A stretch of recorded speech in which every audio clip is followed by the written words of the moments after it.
Some of the trauma that our kids have experienced and really the mental anguish over this past year and a half, relying on those teachers that showed up every day to see them, whether it was over Zoom, and how important that connection was. I think we're still seeing the ramifications, and we're going to continue to see them over the next several years of where our kids are, because the recovery and the back to normal is anything but. So what do you see are some of the most important pillars right now that you will be moving forward with and really want to be able to help with kids? Well, first I'll say I think that many of us feel that there is no use trying to return to what was because it wasn't working before.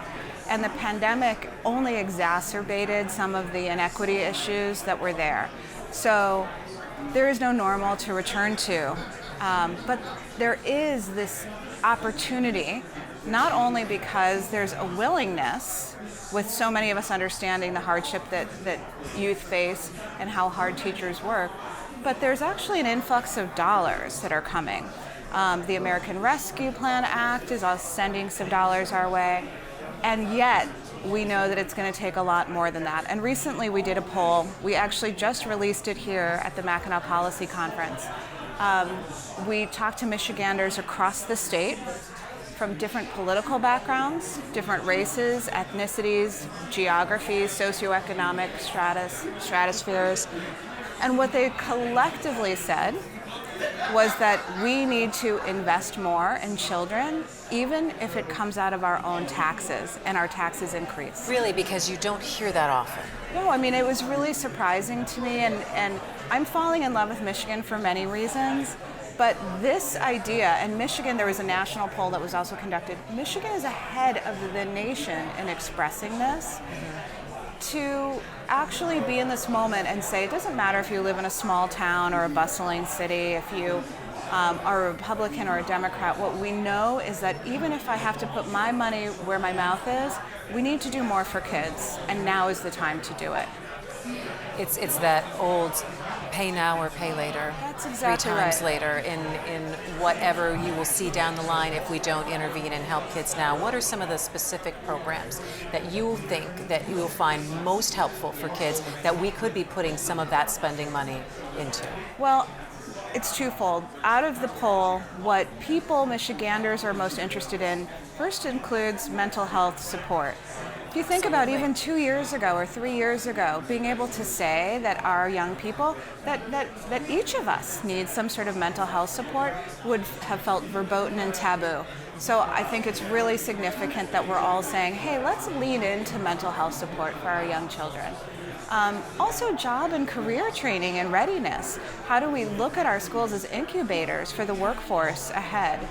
And then there's also other things like social emotional learning, dealing with food scarcity and things that are outside of the classroom but impact the classroom. What I think is also really important, and there's a lot of conversation here about this and an understanding, this is a moment for wholesale systems change. And so we can tweak and we can add different programs, but actually everything from how we fund our schools, how we pay our teachers, how we support our principals, and what we learn, what we set as standards, that all needs to be put on the table and rethought, and this is the moment. We have been studying the state of K-12 in the state of Michigan for years, and there has been philanthropy has joined in and saying this is what we need to do. I think it's finally getting the political will to make some moves forward, and I think that people take a step back and say, okay, are we going to be able to have those real conversations about what we need? Because the pandemic has shown everyone now, and if you haven't been paying attention, the disparities between communities, what it's going to take to help certain groups of kids that are behind the 8 ball, and that we need to pull them forward. Yeah, and I want to add, having a racialized analysis around this is really important too.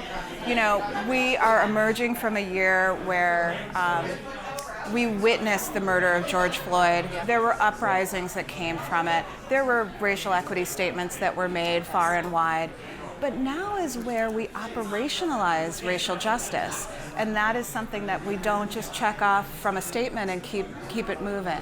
And so as we look at these public education systems that are really not designed for many Black and brown children, it's incredibly important that we say it hasn't been working, and so now let's design around the young people who are also brilliant and visionary and deserve to have systems that are too. So what are some of the conversations that you're looking forward to having in these next 6 months as you start to work into the system and get to know the community? Detroit is a place of complexity, history, and nuance. And Detroiters do not suffer fools. They have had relationships with outsiders in the past that are very extractive. And there's a lot of things, like you said, this is a city that isn't new to the idea of rebuilding itself. This is a city that's been working on it for some time. And so for the next year, I'm spending time with a lot of people who have been thoughtfully working on reimagining Detroit, especially young people. And so I'm really looking forward to that, and then figuring this out together.